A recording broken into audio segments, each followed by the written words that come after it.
Happy day, children. So, in last PPT, we have seen about what are the various scientists' contribution to the development of periodic table. Okay. So, last we have seen about Mendeleev. So, okay, Mendeleev achievement. What was the drawback of Mendeleev achievement?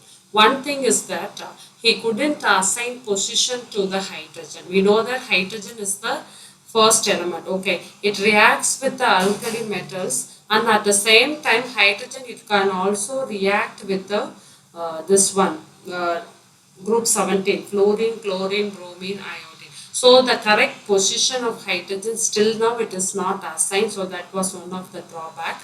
Then what happened? Mendeleev has to place a slightly greater atomic mass in order to group the elements with the similar properties. Okay, that one was the drawback. Okay, one, that time the isotopes were not discovered during the Mendeleev period. So later on, the assigning the isotopes of all elements, it was posed a challenge to Mendeleev periodic table. Okay, atomic mass also it was not gradual. It is not going in a regular manner. This all was solved by the scientist Henry Moseley in 1913. He proved that atomic number of an element. What is atomic number? It is the number of protons. Right. So it is proved to be more vital compared to the atomic mass. So we know that atomic number is nothing but the number of protons present in the nucleus of an atom. We know that atomic number increases by 1 regularly. It increases 1. Okay.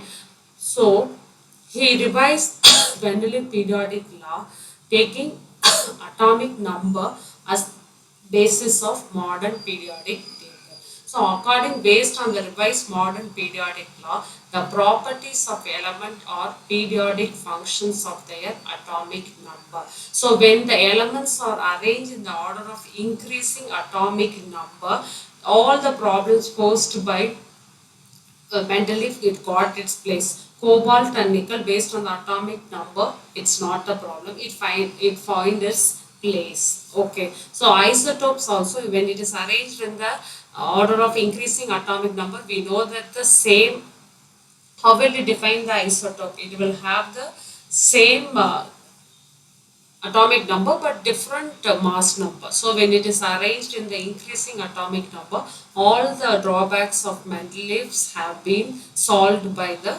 scientists. So this is the modern periodic table which we are following now. Okay. Next, we are going to see about the position of elements in the modern periodic table. We know that the modern periodic table it consists of 18 vertical column that is called as group and 7 horizontal row that is called as periods. Okay. So if you take a group 1, this is the group 1. Okay, this is called as alkali metals. So lithium, sodium, potassium, rubidium, cesium, francium, this all will have the outer valence electrons as 1. So only it is placed in group 1. So the general electronic configuration will be NS1. Right. If you take the group to alkaline earth metals, the outermost electronic configuration will be 2. So the general electronic configuration will be NS2. So all the elements with the similar properties is placed under the group and this is called as alkali earth metals. Already in 9th standard we have learned that how to find out the maximum number of electrons that can be filled in a shell. Okay, we have the formula. We know that 2n square. N is the number of the given shell. N first shell. Okay, what is the first shell is 1 means if you find out. Okay, so the maximum number of electrons it can be hold is 2. Right, okay. So 2n square. Suppose the first period has 2 elements means 2 into 1 square. First shell means 2. So the first shell K, L, M, N. Okay, K shell can have maximum 2 electrons. That is the first shell. Next the L shell. L shell is the second shell. So maximum it can hold 8. M is the third shell. So it can maximum it can hold 18. And then N shell it can maximum hold 32. Though it have 18, 32, but the maximum in the electrons it can hold is 8 elements only. After that, why? Because it will attain the octet configuration. After that, the reactivity is very less. Okay. In a periodic table, these are the metals. Okay, metals are written at the left hand side and the non-metals on the right hand side. In between metals and non-metal, it is separated by the metallite, which is given the gray color: boron, silicon, germanium, arsenic, antimony, tellurium. This is separated by metals and non-metals. So this group 1 and group 2 all together, it is called as S block elements, and group 13 to 18, this is called as P block elements. In middle, this is called as D block elements or transition elements. So usually metals, we will write it at the left hand side, and non-metals, we will write it at the right hand side. And one thing, metals, it tends to lose electrons, so it is electropositive metals. Whereas this is central anion, it will have one electrons less, so it will accept the electrons, so it is electronegative elements. Then we are moving on to the trends in the modern periodic table. We know that number of shells, if you take down the group, one shell has been added, so that the number of shells keeps on increasing and going down the group. So the number of valence electron also increases with increase in atomic number. If you go across the period left to right in a periodic table, the number of valence shell increases with increase in atomic number. Okay, so it will enter the new shell, electronic shell.